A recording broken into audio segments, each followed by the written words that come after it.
I never made it, but I know what it takes. I'm motivated.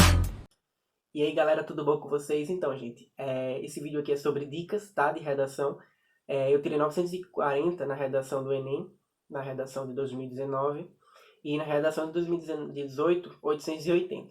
E aí eu quis passar um pouco, né, dessa vivência, de algumas dicas que eu usei. E tem outros vídeos também no YouTube, né, de várias outras pessoas que dão essas dicas que são muito gratificantes, são muito ótimas, porque você junta todas elas e consegue fazer uma boa redação, né? Você consegue de fato. Porque eu sei que muita gente não tem acesso a aulas muito boas, né? E eu não sou um professor de redação, eu só quero passar algumas dicas mesmo para poder ajudar. Além disso, eu também estou passando algumas aulas, vou estar postando durante esses dias, algumas aulas de biologia, sobre vírus, sobre bactérias, e eu vou numa ordem que eu creio que vocês vão entender mais ou menos depois que eu organizar em playlists. Esse primeiro vídeo é sobre dicas de redação. Então, uma das dicas, a principal delas, é você usar o sinônimo. Por quê? Porque quando a gente começa a repetir muitas palavras no Enem, o que é que acontece? O leitor ele vai achar aquele texto, ele pode achar aquele texto um pouco cansativo. E aí meio que fica chato, poxa, o leitor está lendo algo que está sempre repetindo uma palavra e você perde um pouco de vocabulário também. Você precisa, na C1 é a norma culta, então a gente precisa saber outras palavras, a gente precisa dominar um pouco mais da língua portuguesa. Outra dica é o uso de conjunções. Por quê? Conjunção ela vai ligar, né? Ela vai ligar uma frase a outra, uma oração a outra. Então isso enriquece bastante a redação e faz com que, lógico, o leitor vai ver que você está usando bem as conjunções, né? Então, uma dica minha, veja aulas de conjunções. Tem muita aula no YouTube boa aí de conjunções e isso ajuda bastante, porque quanto mais conjunções você coloca, mais o texto ele vai ficando coeso, mais vai tendo ligação uma coisa com a outra, e a gente vai entrar numa coisa que eu vou falar agora, que é da relação entre os parágrafos e dentro dos parágrafos, né? Que alguns professores chamam de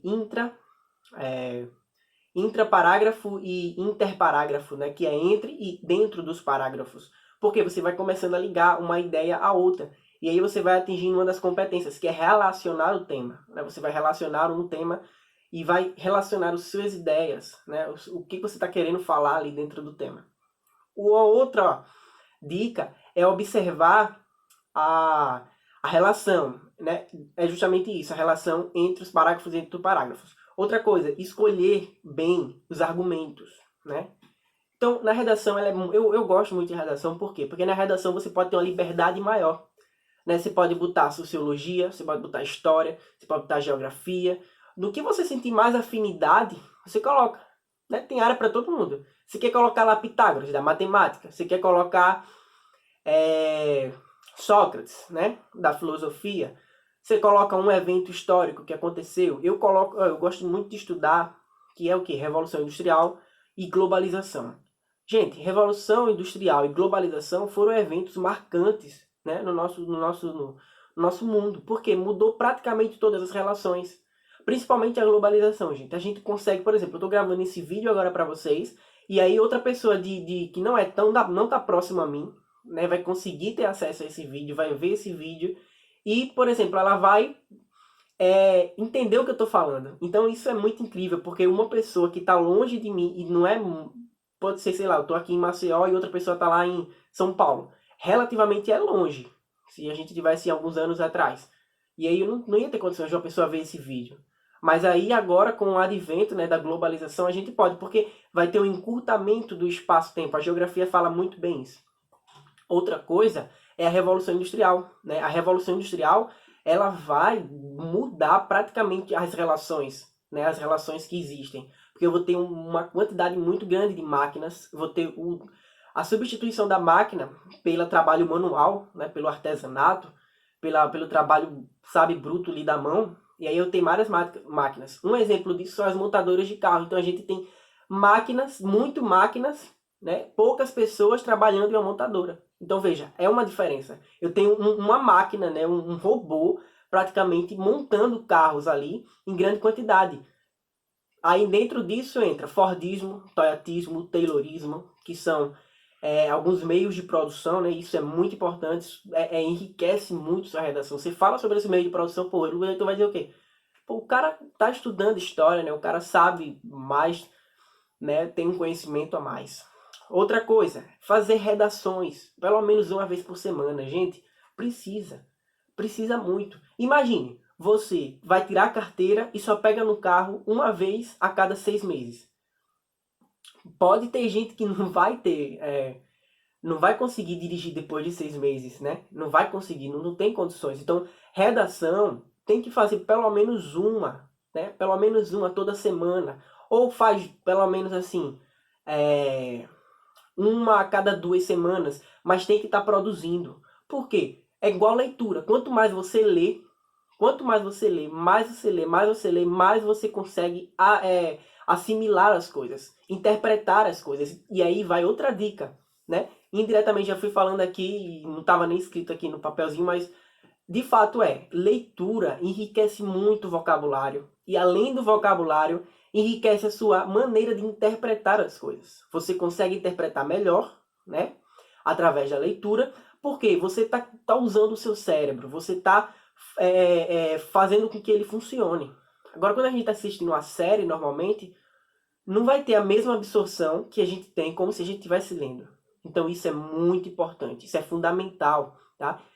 Eu não gostava de ler muito, não gostava, não vou admitir, eu não gostava, mas a partir de um tempo para cá, creio que foi desde 2016, 2017 foi quando eu comecei a estudar de fato, comecei a me interessar mais, eu comecei a ter um amor pela leitura, porque a leitura ela transporta você para outro lugar, ela faz com que você imagine, porque não tem imagens prontas ali.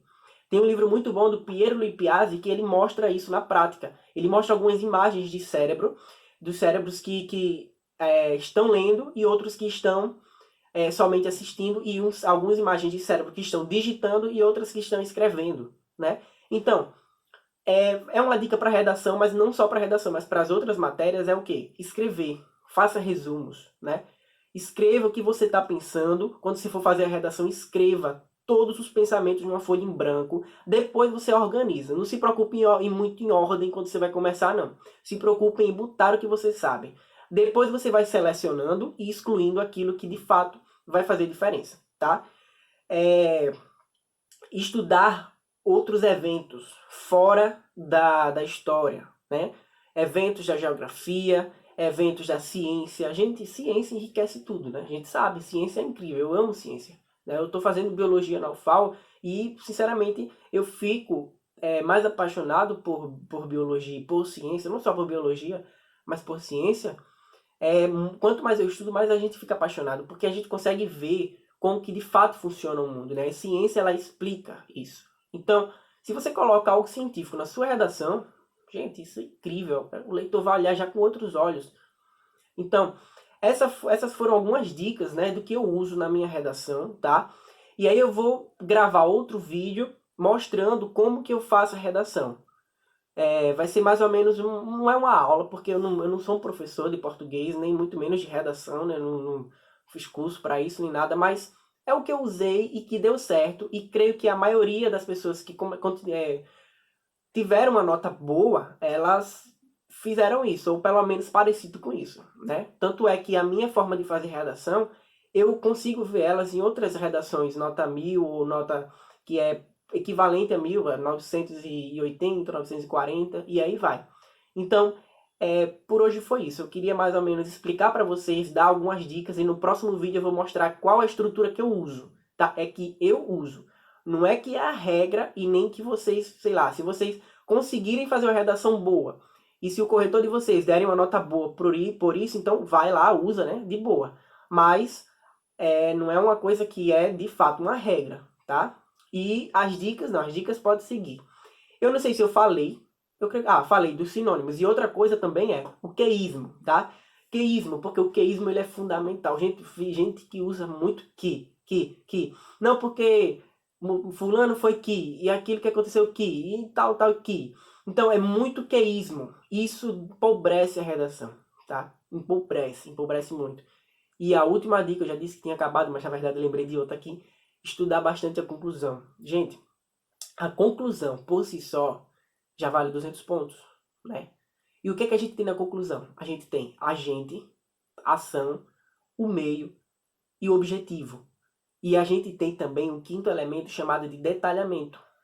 Então, o que é o detalhamento? Eu vou detalhar uma dessas 4 coisinhas que eu falei. Ou eu detalho o agente, ou eu detalho a ação, ou eu detalho o meio, ou eu detalho o objetivo. São 5 elementos, ou seja, né, no caso. Só que aí o quinto elemento ele é facultativo. Eu posso usar ele em qualquer lugar desses aqui. Então, vejam a conclusão, tá? Eu vou colocar outro vídeo aqui, tá? Para vocês verem. E eu espero que vocês gostem, tá? Se vocês gostarem, curtam, compartilhem, se inscrevam no canal. Eu vou postar mais vídeos, é o primeiro vídeo de... Espero assim que seja de muitos vídeos e que vocês também gostem. Valeu!